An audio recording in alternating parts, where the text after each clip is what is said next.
Hello everyone, this is Jerry, or BladeEdge86 as I'm known on YouTube. And it's now official, 93% of senators are complete and total traitors. In case you haven't heard yet, the Senate has voted 93-7 to allow themselves to take turns wiping their asses with the Constitution. Oh, I'm sorry, I mean to be able to pull down your pants, bend you over a table, and have their way with you and your family whenever they and their offshore bankster masters want. Oh, wait, excuse me, I mean to take the Constitution, start a campfire, and burn it while making s'mores. Because we all know how kind and loving our government is, and how evil those horrible conspiracy theorists and their facts are. You should join the bonfire. I hear they're going to take turns telling your favorite ghost stories, like the one about the zombie Bin Laden living under your child's bed and how he'll snatch your child away at night if you don't let minimum wage perverts grab his genitals at airports.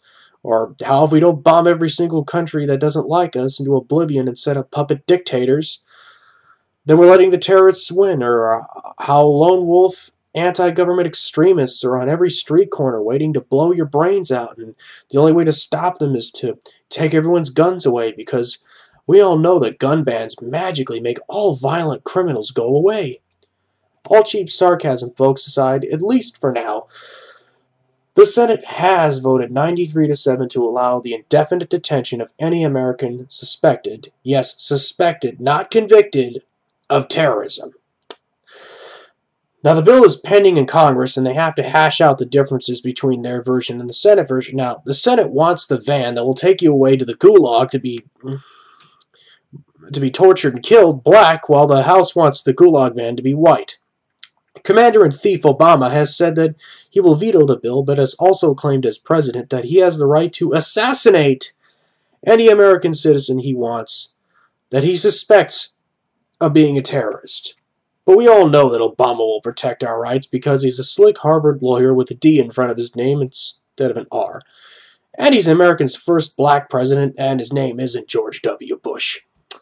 Now, make no mistake, the Senate has declared war against all of us in this country. Now, I know a lot of you out there are just going along to get along, are thinking that if I don't rock the boat, nothing bad's ever going to happen to me. Well, I hate to wake you from your sports-obsessed American Idol, celebrity infotainment slumber, but this is your problem too. And here is why. Tyrannies have always started when the people do nothing. When some unpopular groups are scapegoated and targeted first, and you just go, oh well, they're troublemakers, they deserve it, or who cares, that's not my problem. Then someone else gets targeted. Then when they finally come for you, after targeting countless other people, nobody's left to help you. And I know some of you are thinking, particularly not all, but far too many cops are thinking, oh, but if I cooperate with the system, they're sure to leave me and my family alone. No, sorry, it doesn't work that way.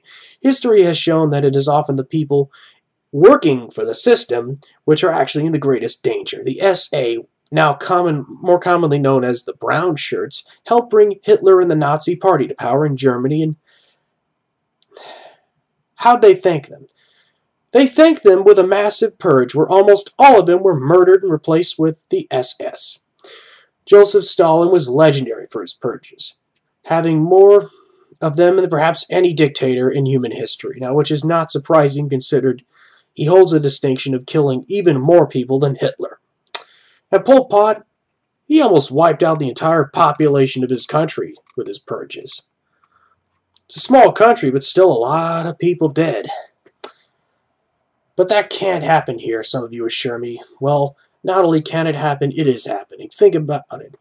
What country do you think of when you hear about government critics disappearing, never to be heard from again? What country do you think of when you hear about people being picked up, thrown into gulags without a trial to be tortured or possibly even murdered? What country do you think of when every cruelty known to man is justified in the name of fighting an ill-defined and ever-changing enemy?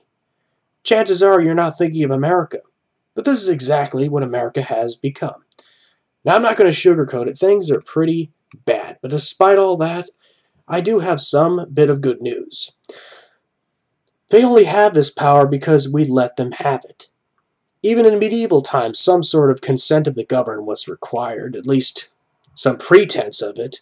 So it was claimed then that certain people had the divine right to rule or the mandate of heaven, and the people bought it. Now we can win this, and if we're willing to put in the time, all of us just doing a little bit here, a little bit there, we will. Now it's time to pick a side, ladies and gentlemen. Are you going to be on the side of this republic, or are you going to be on the side of tyranny and oppression?